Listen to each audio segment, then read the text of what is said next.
Hello, everybody. Welcome to another episode of Spring Fever. It is me, XFL Jim. With this might be, if this isn't the last, this might be one of the last 5 times I get to use this background as a green screen because the XFL has a rebrand, folks. It is official. The start of XFL 3.0 is here. It's happening. This XFL behind me, that's XFL 2.0. That's done. Kaput. It's a memory that I will cherish forever in my gullet. But now, we look to the future. And the future is black and white. With a kind of cool logo, it looks very futuristic. It looks kind of sports drinky. I am warming up to it. I'm having trouble because if you look behind me, this logo is just so cool. It's so cool. I love the XFL 2020 logo, and I love the 2023 logo, but it's gonna take some getting used to. Okay, I'm not a man of change. But with the start of XFL 3.0, with this new era beginning, I'm hoping that means we're gonna get some good news drops consistently from here on out from Redbird, Danny, and The Rock. That's what I'm hoping for right now. Speaking of which, I'll get into this a little bit later with the spring roundup, but there may be some XFL news coming in the very near future. But for a league that's about to start up, let's talk some USFL. Let's talk some USFL, people. You see the futures dangling down there below me? It kicks off in almost a week. 8 days away. It's so close. Next Saturday, folks. Next Saturday, the USFL will be here in our eyes on NBC and Fox. I might actually dual stream them both and just have my mind melted. Maybe I'll live stream it. Maybe we'll live stream the USFL first game. Who knows what's going to happen? There's so much possibility. I'm so excited for this league. The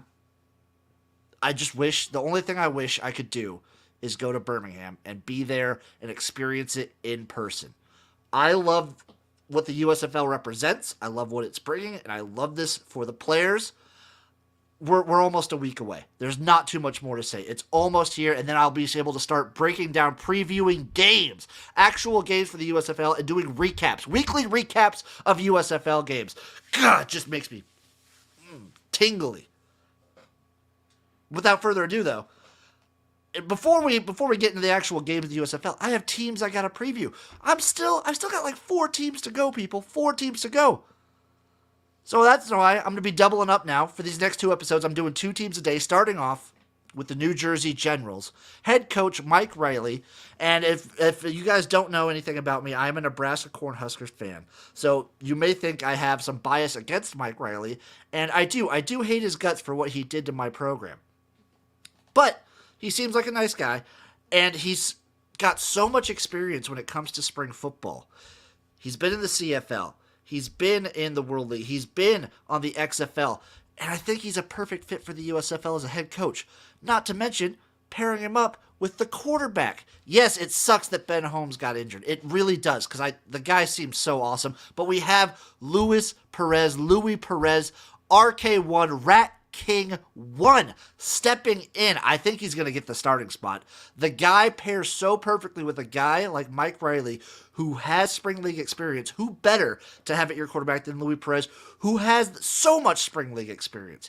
AAF, stud. XFL, the Rat King of New York. What more do you need to say about that? He's played in the spring league consistently. The guy could have been a professional bowler, and he chose to do football. That's what I love to see in a quarterback.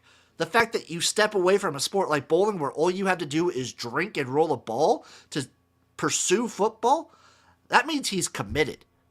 I love this guy. He's a stud, he's a good athlete, and he's a grindstone kind of guy. Give me Luis Perez as the quarterback all day, every day. Moving on to the defense a little bit, we have safety Dravon Askew-Henry. Again, he played with Luis Perez. Yes, he was on the other side. He was on the defense. And I've mentioned it before with other players who were on that Guardians defense who are now in the USFL. This was the number 1 defense in the XFL, in my opinion. So if you can grab any of these defensive players that used to play on the Guardians, you want to snatch him up. The guy was great in the XFL. He set a school record at West Virginia for starts. That's what you want in these leagues. You want consistency. You want to see players that won't dip out for injuries. You want to see a player that's just going to be there consistently and give you what you want to see day in and day out. There's a reason so many NFL teams have been scouting this guy, have been trying to get him on practice squads and potentially rosters. He's a great pickup for the Generals, and there's not too much more I can say about him. Moving on, running back Trey Williams. Man, this guy's played a lot of football. He's done it all. He's played NFL, he's played CFL. This guy's been friggin' everywhere. He's a little injury prone in some respects. I think maybe that's why he didn't pan out in the NFL as well as he could have. But he was a good rotation guy on the Seattle Dragons, and the Dragons also had a pretty decent running back whole room. He's a good short yardage guy. I think he's going to be a good asset to the USFL, to the Generals. I think he's going to be a great asset. He's going to be the kind of guy that just gets you the yards you need when you need them. He's going to be a good fourth down guy. Yeah, exactly, Jenna. Talking about Luis Perez, he left football practice early to go to bowling practice. This guy is awesome. Awesome. Fucking love it. God, bowling's so cool. Bowling's the best. Moving on, wide receiver Darius Shepard. The guy bounced around a lot of NFL teams in 2021. That means in 1 year. In 1 year, he was on about 5 different NFL teams, which means there's something about this guy that NFL teams are really keeping their eye on, that they really like and they really want to grab.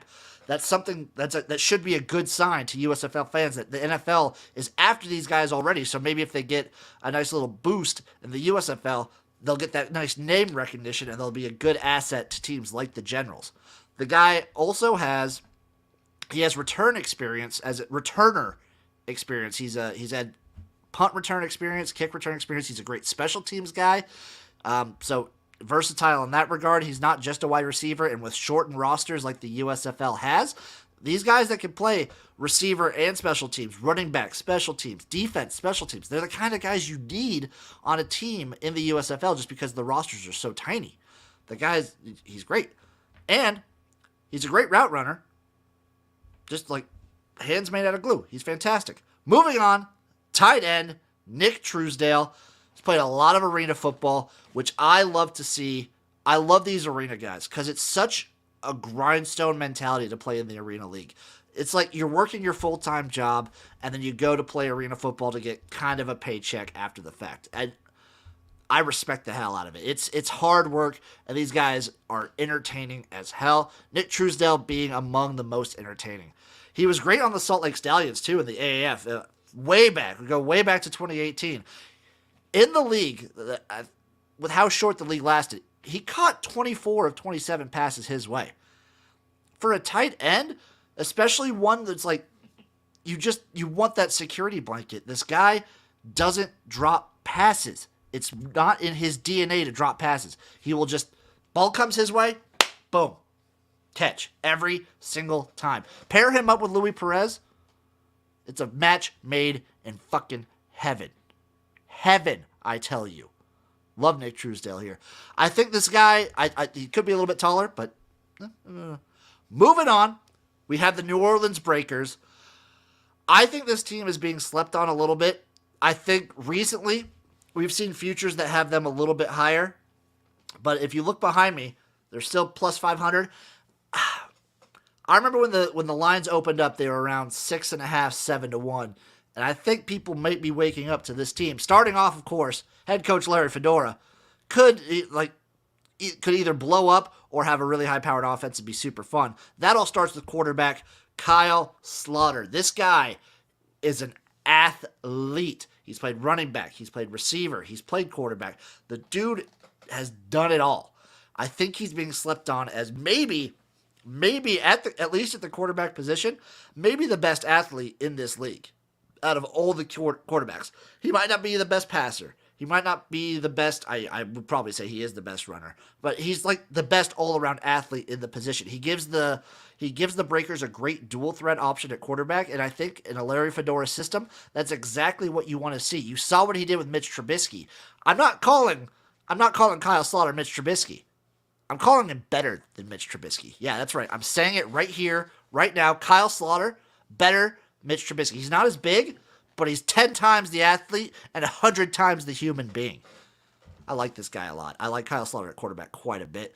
He's going to be throwing to wide receiver Johnnie Dixon. Not only a great name for a receiver, the dude's fast as hell, and he accelerates extremely quickly. He gets to his top speed right away. He's like off the line, boom, just right there, running track. He's a great over-the-top threat, which I think with a dual-threat quarterback combination is perfect. Let Slaughter just kind of like make time in the pocket, and then Johnnie Dixon just run it downfield and just bomb after bomb after bomb. And again, great dual guy. He's great on special teams. Returner, gunner. The guy's just fantastic. Put him in a spot on a receiving team. Put him on a spot on the kicking team. The guy is fantastic. Moving on to running back Jordan Ellis. The dude is a boulder. He's 5'10", 230. He's basically just going to like fall for 2 yards every single time. He picks his spot, zones in, runs, and doesn't stop for nobody. He's not the flashiest runner, but you don't need that in this league. You just need a guy who will get you 2 yards, 3 yards consistently, and I think he could do that.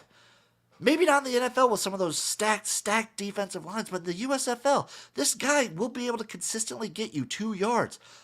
You're on a 3rd and short, 4th and 1, 4th and 2. This guy's going to get you the yards you need. And in an offense this high-powered, it's nice to have this kind of guy that's just automatic every single time so that you can kind of like you could go for those 4th downs. Love it. Absolutely love this kid. Next up, we have D end David Bellamy. The guy played at Georgia. He's a defensive end that played at Georgia in the Kirby Smart era. I don't know much more you want to know. That just usually means you're going to be really, really good. He's got huge arms. The guy his wingspan when he stretches his arms out, it's like he's the size of me standing up. I'm not a tall gentleman, but this guy is massive. Again, he's also a guy that's bounced around on a lot of NFL squads. He's got good measurables. He can put some more meat on his bones for a DN, but he's fast, and he's got he can basically just sun people, just put his hand in their face and just wreck them day in and day out. And I think he's going to be a good asset to this team. Moving on, offensive tackle Marquis Lucas. The dude is an enigma wrapped in a mystery. He's as fluid as a water. He's the lineman definition of Bruce Lee. He's played tackle. He's played guard on both sides of the ball, left and right. The guy's played all over the line. He's fast for an offensive lineman, and he has spring league experience. He's played in these leagues before. The guy is, I think, a perfect position. He's just, wherever you need him, you could slot him in there, and there's not too much more I'd want in an offensive lineman. Maybe he's a little small on the tackle side, he's a little big on the guard side, but he's perfect for that in-between. The guy's perfect for that in-between, and there's not much more I would want. I love it. I think the Breakers are very, very sneaky here. Moving on, those are the team previews for the USFL. 2 more to go. Only 2 more to go, folks. 2 more teams to go. Moving on to the spring roundup. I teased it a little bit earlier, starting with the XFL. Looks like we might be hearing some rumblings of a head coach.